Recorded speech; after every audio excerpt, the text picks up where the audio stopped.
Assalamualaikum warahmatullahi wabarakatuh. Perkenalkan, nama saya Rodatu Syifa.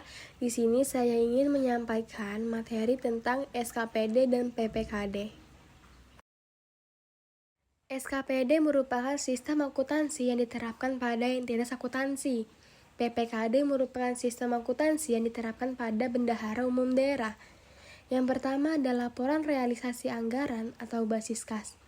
LRA adalah laporan yang menyajikan informasi realisasi pendapatan LRA, belanja, transfer, surplus, atau defisit, dan pembiayaan dalam satu periode dibandingkan dengan estimasi anggaran awal periode.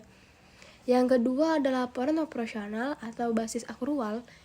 LO adalah laporan keuangan yang menyajikan informasi mengenai pendapatan LO, beban, surplus, atau defisit belum pos luar biasa, dan surplus atau defisit LO dalam satu periode. Berikutnya, yang ketiga adalah laporan perubahan ekuitas. Laporan perubahan ekuitas atau LPE adalah komponen laporan keuangan yang menyajikan sekurang-kurangnya pos-pos ekuitas awal, surplus atau defisit LO pada periode bersangkutan, koreksi-koreksi yang langsung menambah atau mengurangi ekuitas dan ekuitas akhir. Yang keempat ada neraca. Neraca adalah bagian dari sebuah laporan keuangan yang mencatat informasi mengenai aset, kewajiban pembayaran pada pihak-pihak yang terkait dalam operasional perusahaan, dan modal pada waktu tertentu. Oke, selanjutnya ada pos aset. Yang pertama ada aset lancar, kas di bendahara penerimaan, kas di bendahara pengeluaran, piutang diakui saat terbit surat ketetapan, persediaan, beban dibayar di muka. Yang kedua ada aset tetap seperti tanah, peralatan dan mesin, gedung dan bangunan, jalan irigasi, dan instalasi aset tetap lainnya. Selanjutnya ada pos kewajiban dan ekuitas. Yang pertama, kewajiban utang yang muncul di neraca SKPD adalah kewajiban jangka pendek, yaitu utang belanja, utang kepotongan PPh atau PPN yang belum disetor ke kas negara. Yang kedua, akun ekuitas yang dilaporkan di neraca merupakan hak residual Pemda dan SKPD. Ekuitas ini nilainya berasal dari nilai ekuitas akhir.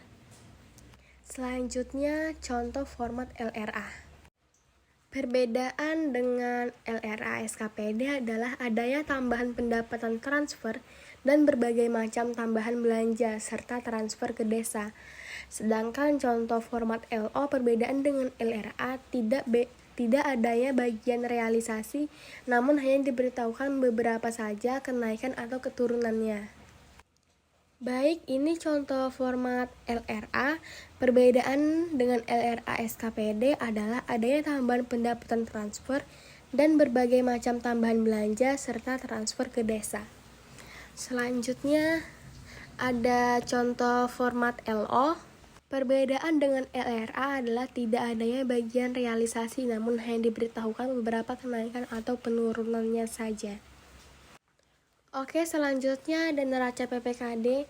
Neraca yang dimiliki oleh PPKD mirip dengan neraca yang dimiliki oleh SKPD.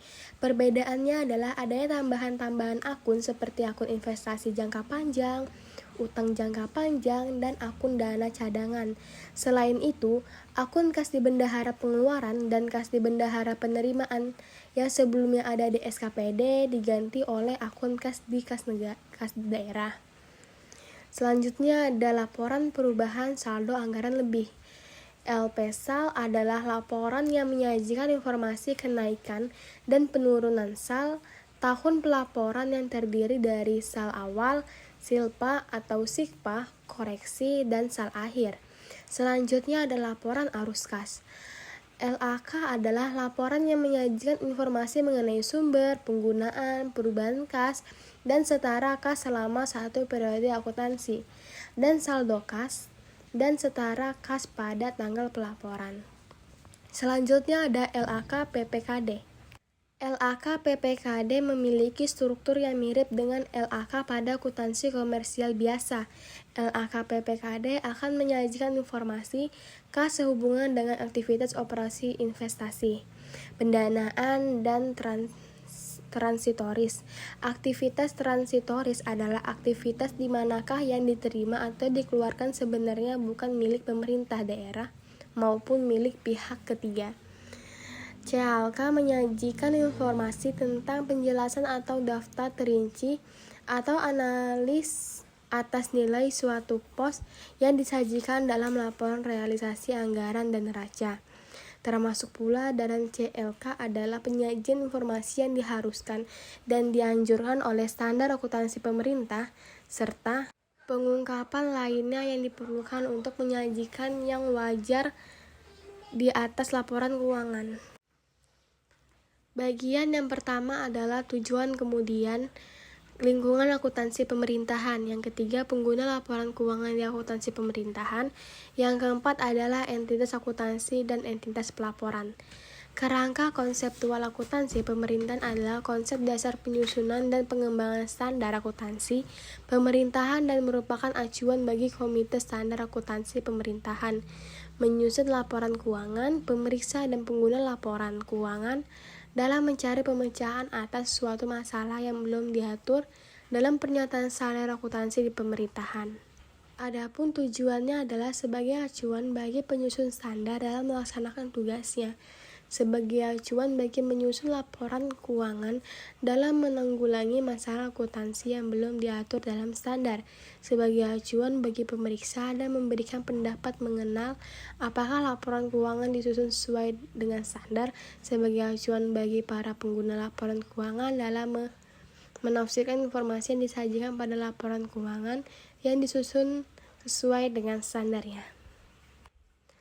Sekarang adapun ciri-ciri penting lingkungan pemerintah yang perlu dipertimbangkan dalam menetapkan tujuan akuntansi dan pelaporan keuangan adalah sebagai berikut.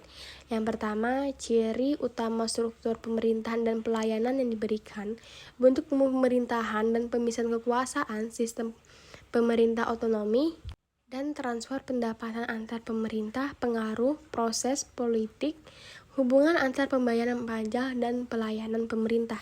Yang kedua, ciri keuangan pemerintah yang penting bagi pengendalian anggaran sebagai pernyataan kebijakan publik, target fiskal, dan sebagai alat pengendalian investasi dalam aset yang tidak langsung menghasilkan pendapatan.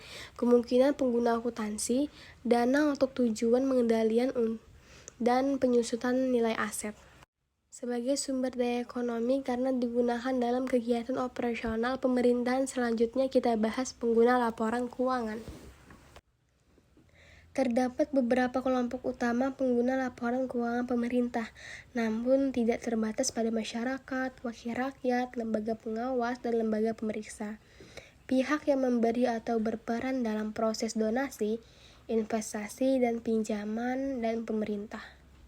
Entitas akuntansi merupakan unit pada pemerintahan yang mengelola anggaran, kekayaan, dan kewajiban yang menyelenggarakan akuntansi dan menyajikan laporan keuangan atas dasar akuntansi yang diselenggarakannya. Entitas laporan merupakan unit pemerintah yang terdiri dari satu atau lebih entitas akuntansi menurut ketentuan peraturan perundang-undangan. Laporan keuangan disusun untuk menyediakan informasi yang relevan mengenai dalam posisi keuangan dan seluruh transaksi yang dilakukan oleh suatu entitas pelaporan selama satu periode pelaporan.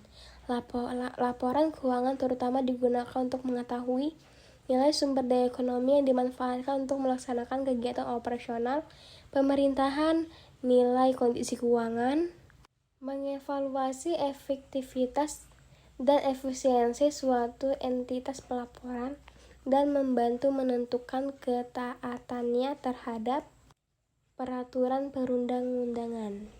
Sekian materi dari saya, kurang lebihnya mohon maaf kalau saya ada salah kata.